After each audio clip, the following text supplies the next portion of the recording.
why don't I just jump right into it?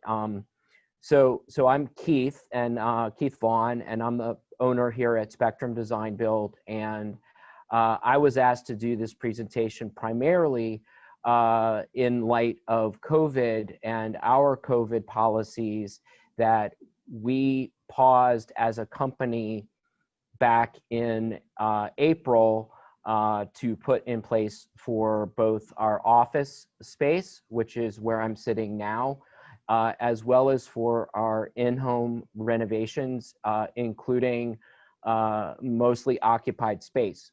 So what did, however, blossom from that is that some of the policies and procedures that we put in place are actually quite good policies for, they're good for everybody's stakeholder health. They're also good for us to recognize the primary customer complaint in the remodeling industry is dust.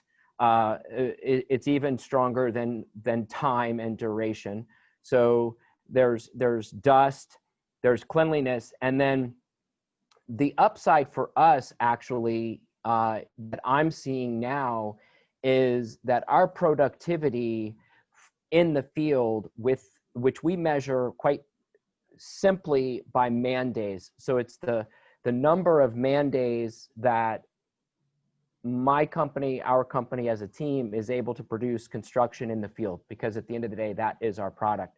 So while it did start with COVID and a pandemic and a lot of the unknown, it really has transferred and translated into something that I hope as a company that we will continue to do forever. So with that said, let's just jump right in. And so my first slide here is going to be, you know, why does being careful produce positive results? And I would transfer careful with also conservative. So we've taken a very conservative approach. So what you want to be doing here with all of these risk mitigation practices is you're safeguarding your overall productivity for what might look like less productivity on an hour by hour or a day by day basis. When you then create operational protocols, both inside people's homes, in your offices, with your staff, both for their health and safety, and really with this stuff, you have to keep it basic. If you try to incorporate what the CDC is trying to tell you to do, or OSHA or the National Safety Council, you are going to lose your mind. So a lot of what needs to happen is just some simple, basic protocols. And what we found as a company in terms of the basics was really a recommitment to our EPA, RPP standards that we all learned about, 10 years ago, 15 years ago, however long ago it was, that, isolating spaces, mitigating dust, and those kinds of practices actually were kind of the stronghold for also operating with COVID. And so we can get into that a little bit more if in a few slides. So what happens is if you're in a 5-man crew and one person tests positive, we're just going to use COVID because it's the most obvious. But I also like to go back to years and years of the flu. So if one person in a 5-man crew, or there's 2 trades and a couple of carpenters, if one person has the flu, then the next thing that you know is your whole people that were on that site on that day sharing tools, they all have the flu and they're all out. And so what you're doing with some of these protocols is you're not trying to actually overproduce to preserve the long-term safety and the long-term synchronization of your company. Now, specifically with dust mitigation, a clean space, and now with the pandemic of COVID, which everybody is quite scared about, when your salesperson for your company, whether that's you or whether that's somebody else, when your sales staff is out there selling the next job to the next client, and right now I can tell you as Spectrum's salesperson that clients are very concerned about this. How do you operate in my home? So what we're seeing as a company is being very conservative in March, April, May, strict protocols, ramping our productivity back up. We're now seeing excess productivity to what we saw in March or February, March. So we've actually reduced a little bit on staff by not too much, but a couple of people, and we've increased productivity. And I think there's a direct correlation here. So here's what you want to do as a company, as a production team, as a production manager. You want to make sure that you have a protocol in place for flu, cold, novel virus, okay? I mean, these things are out there. These things are happening.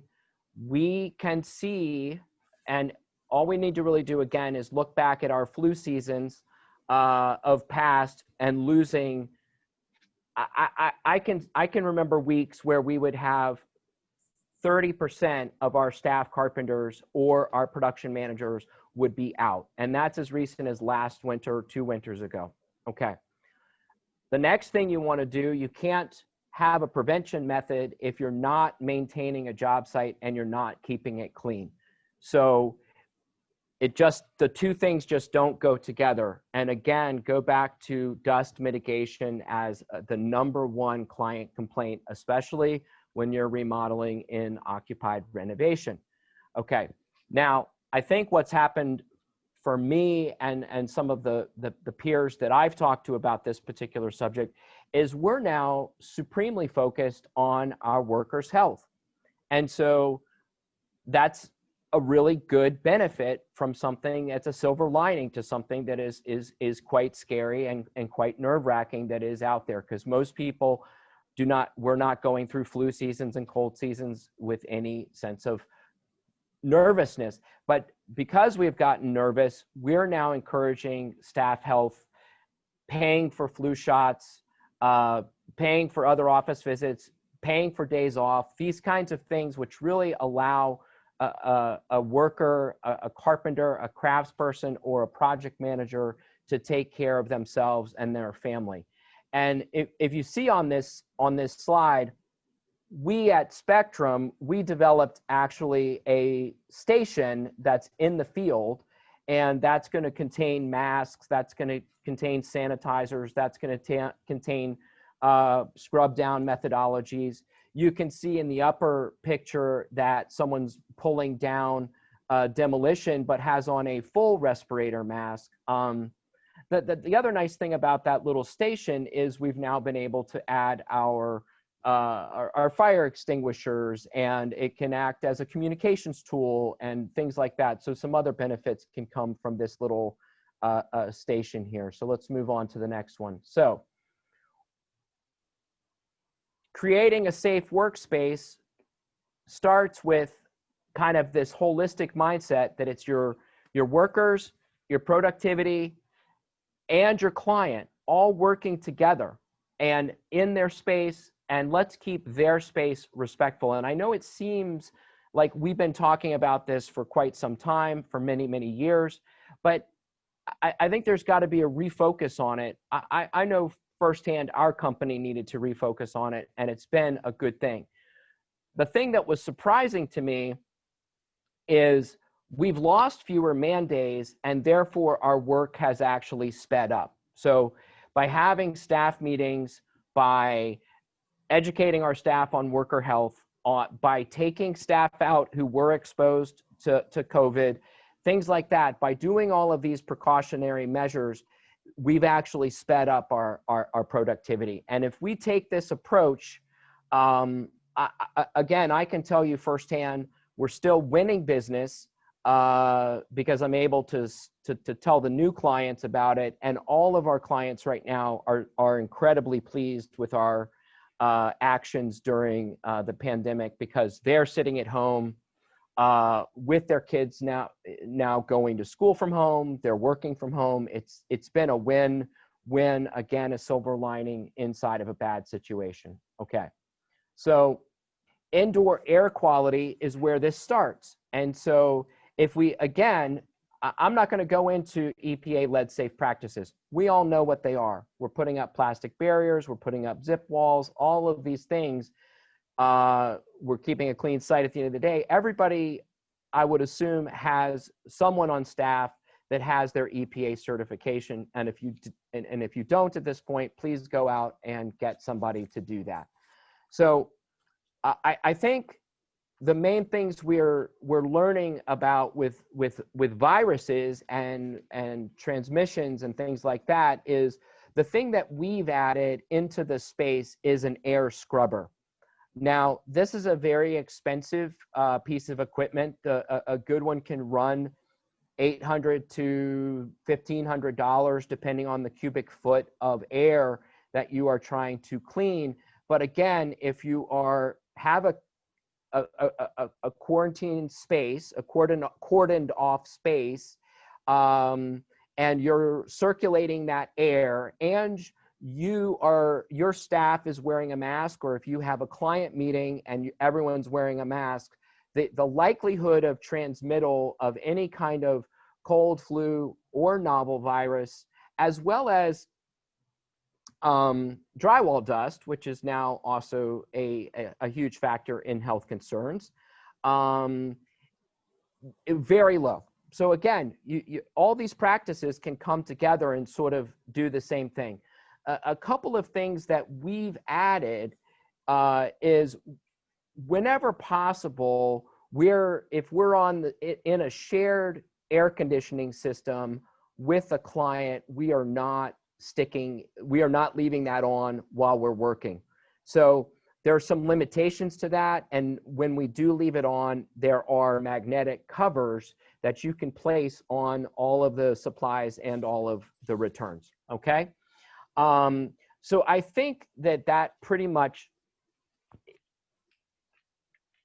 the end result there is, if you're taking care of the indoor air quality and you're doing these other preventative measures, you're not only protecting health from construction debris, which we all have learned about. We've learned about construction debris, drywall dust, we've learned about lead paint, and now we've learned about viruses. And I don't think many of us thought we were going to have to learn about viruses, but now we have. And sort of we can blend these capabilities together to sort of create a clean working environment. So again, just reiterating everything that's been said, you're going to separate in an occupied space, meaning the homeowner is there and you're there. You're going to separate out the remodel space from the client space. It's very important that happen. And you're going to keep that clean. You're going to eliminate the dust. All the things that we already know, which is to wash your hands, limit your tool sharing. The hands and the tool sharing are turning out to be real mitigators for flu and cold. And it seems like the mask is the real mitigator for the novel virus. Again, everything that everyone's talking about on physical distancing, here's where we kind of got a little bit new. So we as a company are deploying, whenever possible, in a one-man carpenter crew. We will do two-man carpenter crews. As the owner at Spectrum, if we have a three-man crew, that must be approved by me. So we're deploying our carpenters one man, two men at a time. We're not stacking our trades. So in other words, one trade on the site at any given time, and that occurs with a brief meeting, if necessary, with a project manager or a lead carpenter, but then that project manager or the lead carpenter leaves off and lets the trade work.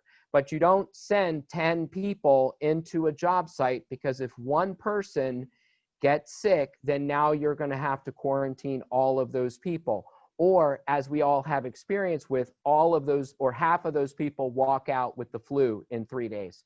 Okay, so that is something that's really a layer on top of this that it didn't occur with keeping sites clean or with EPA RPP.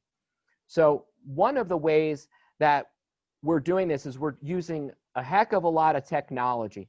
So we're using an app, a couple of apps, and there's going to be a slide later about what we're using, but we're using technology, camera apps, photo reports, video calls, all of these things so that we're not sharing this space. We've even had video calls with clients. We're inside the renovation and they're outside the renovation. So no one's actually interacting in person. Okay, now what do you need to do for your staff? You've got to supply PPE. You've got to supply masks. You don't have to supply air scrubbers, but it's a nice thing to do if you can. If you're already fully separated by like floors in the house, then that air scrubber becomes less necessary. You do want to encourage the health and lifestyle. Now, for us, we're providing education. We're paying for flu shots. We're paying for COVID tests. We've got a list of free resources for COVID tests. We've got a list of free resources for flu shots, et cetera, et cetera. Those are going out to staff to encourage them to proactively take care of their health and understand their status. Now, what I've also been doing is both within the framework of the law and within the framework of sort of humanity, paying for sick days and or time off to care for family. Okay, so those are some things you can do to incentivize your field health, the health of your field. What do we know about COVID? So one of the things here in this particular slide is really about transmission rates. And so with the flu, the transmission rate of the flu is approximately 1.3. That just means for everybody that gets it, 1.3 people other than that person gets it. With COVID, the number's much higher. And so it exponentially goes out. The other problem is when you have the flu, you know you have the flu. So that worker, when they have the flu, needs to stay home. And if you implement that as a policy and a rigorous policy, you will prevent the flu and the cold from spreading as well. With COVID, lots of people are asymptomatic, and there's a much longer incubation period. So for people to know, people often have it and they don't know it. So you really do have to be careful about that. And that is one of the reasons why we are physically distancing and wearing masks, is because people who have it don't know that they have it. So we are incentivizing people to actively test. For example, I was tested as recently as last Wednesday, and I believe 2 other off staff were also on call for last week, and field staff have been tested within the last 2 weeks as well. And so far, so good. Everyone remains negative. We have had some positives, but not since March or April. And the part about this is when people do go out for the flu, they're normally missing 3 to 5 days. And when people are going out for COVID, they're missing 10 to 15 days. And so again, go back to your formulas for productivity, for man days, and just do some quick math on how many days you can lose. If 4 people are on a site, 1 person tests positive, and now you've got to quarantine everybody for 10 to 15 days. It's quite dramatic. So we're trying to avoid that completely. All right, here's a little bit about what to do to not transmit. Simple stuff. It's not complicated. Transmission is most likely to occur indoors. You can't say that it doesn't occur outdoors, but it's almost entirely an indoor transmission virus. So the best way for transmission to not occur is for 2 people to be wearing a mask if they're in the same space together. If you're 1 person by yourself, there's almost no reason to wear a mask. It's fine. But if you're, as soon as you're two people both wearing a mask, the transmissions are very, very low. Two people not wearing a mask, it's extremely high.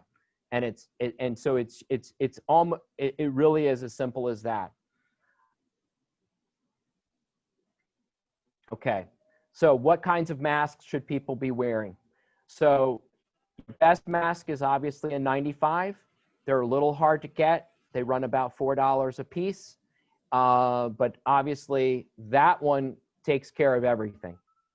Then that's the top one here. That's takes care of your COVID, that takes care of your droplets, that takes care of your influenza, and it takes care of your construction dust and debris. There's another mask, which is a PM2.5, that's my mask of choice. And so that's a cloth mask with a PM2.5 inserted into the cloth mask.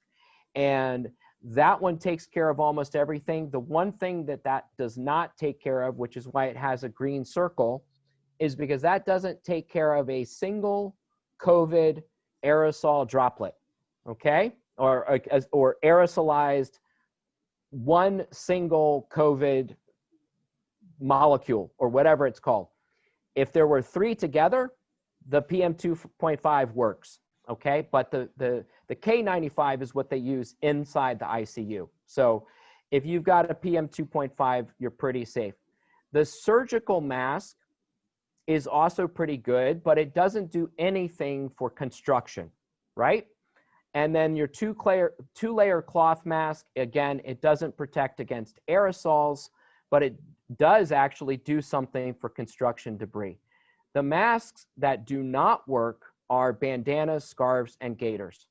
And they do kind of work for drywall dust. So that is something they do work for.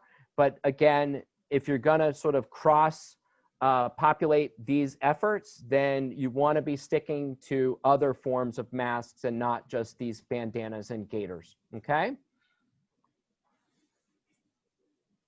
So this is just an example of all the signage that we have. We've got a restricted work site, we've got a COVID station, we've got a separation, and then we've got some health protocols and some other things that we do on site on every site. Okay, so let's take a quick second here, talk about technology, then we'll wrap up, I think. So you want to encourage the use of video calling and apps. This limits your meetings, this limits everything. Limit your quantity of attendees in person, and quite frankly, it's not on this slide, but the one thing I've found is I have saved so much time by contract signings via DocuSign, sales meetings via Zoom, design meetings via Zoom, production meetings via Zoom, selections meeting via Zoom, calling everybody who has a Android here in the office issued by the company. We can do video calls right on the spot. I did 2 this morning with my field carpenters. Like, let's work this out right now. So the amount of time that you can save with these applications is incredible. And I think everybody can value their time as much as anything. But technology is our friend. All right, so I think this is the last slide. Here's what we're gonna do. We gotta do the minimum. We're gonna tell employees, don't show up if you've got any symptoms whatsoever. If you know you've been exposed, don't show up to work. Go take a test, wait for the results. There are so many free resources to get a test that it's an easy thing to do. It's not complicated. Just there's fire stations, there's public health, there's all kinds of places to get a free test, especially in DC, Virginia, and Montgomery County. So you want to make sure that you're modeling this good behavior, you're modeling these practices, you're separating your workspaces, and at the end of the day, what you're gonna have is you're gonna have a protocol that, let's just say at the end of the day, COVID goes away, there's a vaccine, You can still pull all that COVID stuff out of this equation, and you're going to want to do these things anyway, because you're going to make your clients happy. You're going to make your workers happy. Your workers are going to know that you care about them and you care about their health, because at the end of the day, their health is the company's health and then the client's health. And so everybody just continues to succeed under this environment.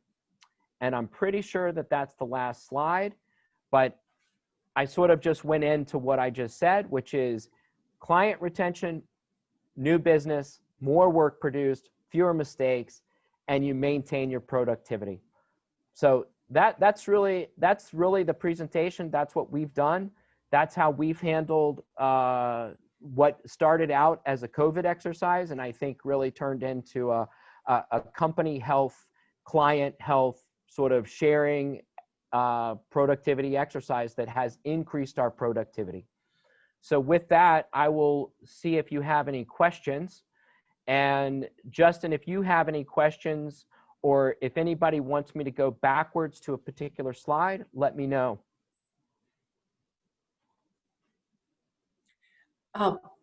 This is Donna. Do you know where it might be possible to get the N95 mask? So yes. So there's one place off the top of my head that I know you can get them, and it's called Vita, and that's an online service, and they are selling them right now. They okay. also that's also VIDA.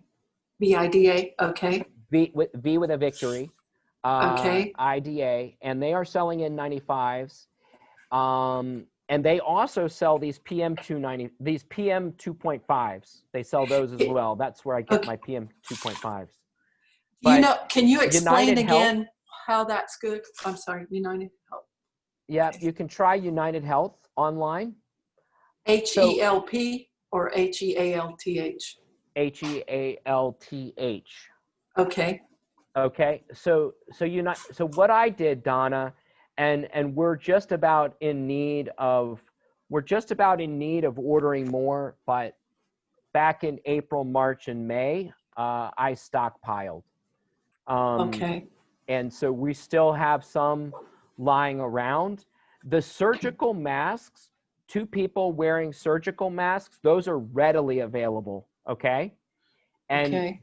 2 people wearing surgical masks for like a meeting or a staff meeting or a client meeting, that is 100% acceptable. The chances that if you're physical distancing and wearing a surgical mask, the chances of transmission are extremely low. It's not impossible, okay, but it's extremely low. The thing look, I'm not a doctor, but I am trying to boil this stuff down, and I've talked to some people that are doing this in the public health space. Okay, so but I'm trying to boil it down into practical stuff that a remodeling company can actually do, right? I mean, because at some point, what do you do, right? So for example, don't put two men in a truck. Send everybody out, 1 man, 1 truck, or 1 woman, 1 truck, whatever it is. Don't send 2 people out in a vehicle together. It's just, there's no chance of transmission in that environment. Well, I've been getting, oh, sorry. The surgical mask is quite good. It's just not great for construction, right? It doesn't do anything for dust. Does that make sense?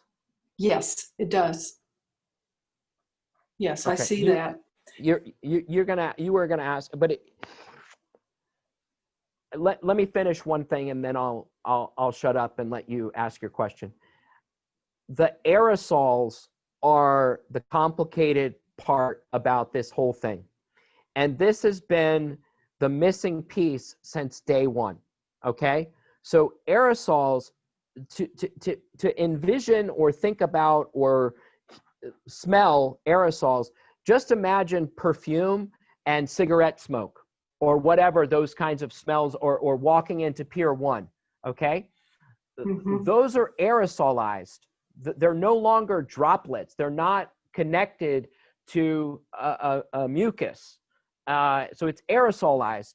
So, but if it's one little aerosol, which is not very common, then that can go through everything except for a K95. But they normally go out in 3, 4, 5, 6 at a time, right? Whereas a droplet is much, much bigger. I mean, 50 times bigger than a single aerosol. So there's just a point at which we don't understand aerosols, and quite frankly, our CDC and those other governmental bodies haven't fully come out and forced the aerosols on the general population. Okay, it's happening, but it's not quite 100%. Okay. I'm glad to hear that you're suggesting using one tradesperson. I've gotten some pushback from that in terms of things taking longer, having one trade person at a time. And that's what I've been doing. Just, it seemed like common sense. Mm-hmm. So now I feel like I have some validation I can put forth, you know, when I get, if someone complains about the speed at which we can get things done. And the other question I have that it wasn't in your presentation, but are those temperature checks at all useful, or is that just not? I know dentists and doctors and all are using those, but okay. So there's 2 questions in there. As a company, right away we chose not to do gloves. Okay, I still believe that. I think people should wash their hands, and I believe that common people like us, who are meaning not in the medical profession, we do not know how to use gloves, and therefore we should not use them, because there are improper use of gloves is worse than not wearing them. And obviously you've got to keep your hands clean. Going back to the trades, and I'll just chime in here with Justin's question as well. I hear you. When I went, so I shut the company down in the field for 8 weeks, maybe 9. I just said it was too risky to be working inside houses, and at the time we as a company, we were in 5 houses. So I chose to shut down until we could have some protocols in place. And plus my men, and I don't have any women in the field, but my men were scared and my office staff was scared. And so I needed to take all of that into consideration. So any of these conversations became non-negotiable between me and the client. And I said, look, this is unprecedented circumstances. I'm in uncharted territory. I'm doing what I think is right, and you hired me to do what I think is right. So you must let me do that. So that is how I've answered the question. And it didn't happen immediately, but what I've seen now, after really going through it and really planning and tweaking every plan and getting the most out of every production plan, I've seen our productivity go up. So for example, last week we did, we were normally operating at anywhere between 40 to 45 man days per week. I know that's a very simplistic equation, but if you just think of a man or woman in the field producing work, that's how we make our money, right? And so we just boil it down to that. And we had been at like 40 to 45. And in the last 3 weeks, we've been between 50 and 60. And so it's just starting to get in rhythm. It gets the whole company in rhythm. It gets the field and the design and the office in rhythm. And you just have to tell your clients that you're in control, they're in charge. So okay. I know it's a tough conversation, but I mean, these are tough times, and you know, we've got to protect. There's a there's a actual employee responsibility. If anybody who's a W-2, you have a general duty clause as any company to take care of those people under OSHA and the National Safety Council. That's just a law. And so if anybody comes back at you, you are protected by the law to apply common sense. And if people, if you can't go fast, just, figure out other things to do. And then Justin's asked about, does that answer your question, Donna? Yes, it does. Thank you. Okay. I made a couple of notes here. Yeah. And so Justin's asked about, how do we get the subs to do it? Well, the subs, I was actually able to get the subcontractors to sign waivers. So that was good. But the way I get the subs to follow the protocols is because on every job, I have all of these signs, right? I've got, policies, signage, operations. I've got the COVID station with more signage. Every door that they go in and out of says, this is a restricted workspace, follow protocol. And if they do something to not follow protocol, then it's entirely on them. And you go owner to owner at that point. I think that's the only way to do it. Justin, yes, signage is the key. And what I have done is I have developed these protocols. I've also developed some legal documents that we used. And I actually, not to be too transparent, but I have transmitted them to a handful of companies around the country to implement in their field. So the signage is the key and the back office training. All right. So it's actually 3:10. And no, we had a very small group, but I'm glad you guys were here. And if anyone doesn't have any other questions and no one's looking for a CEU, you can feel free to reach out to me. I'm assuming my email is somewhere. It's keith@spectrumdesignbuild.com. So it's just my first name, keith@spectrumdesignbuild.com. Don't hesitate to follow up and ask me any additional questions. Okay. Thank you very much. This has been really useful for me. Good, Donna. I'm glad I was able to help. All right, Justin. Awesome. Thank you, Keith. Are you done presenting now?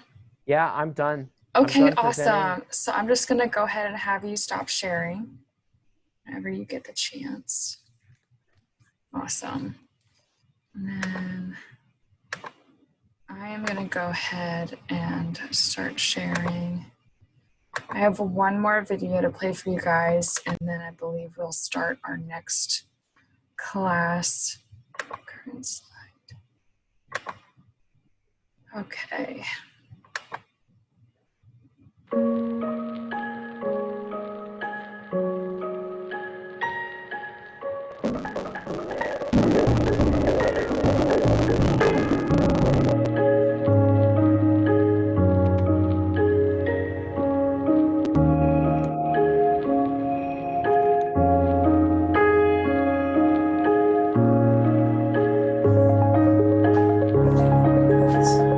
I can't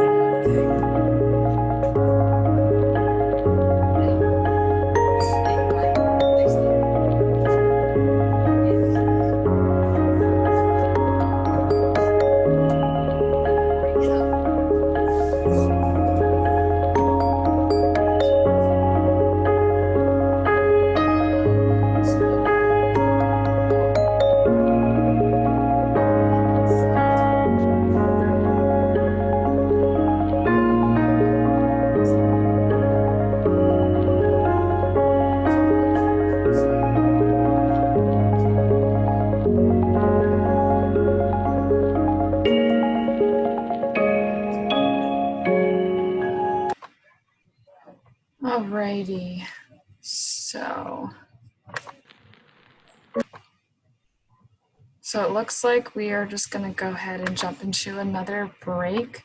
Our next session starts at 3:30, and then I guess we'll be pulled out of this room, and then you guys will be plunked into the rooms that you chose. So I'm just going to go ahead and mute myself. But if you guys just want to hang tight, Keith, did you have anything else you wanted to say? No, you're I'll good. see everyone later. Thank you. Okay, you're welcome. I'm going to actually leave, okay? That's fine. So, see Okay, you guys later. bye. Take care. Donna and Justin, you can stay in here and just wait to be pulled out, or you can actually leave and go back to the main room. But if that's too confusing or clunky, you can just stay here and we'll just pull you out. So just hang tight till 3:30 until your next class. Okay, thank you. You're welcome.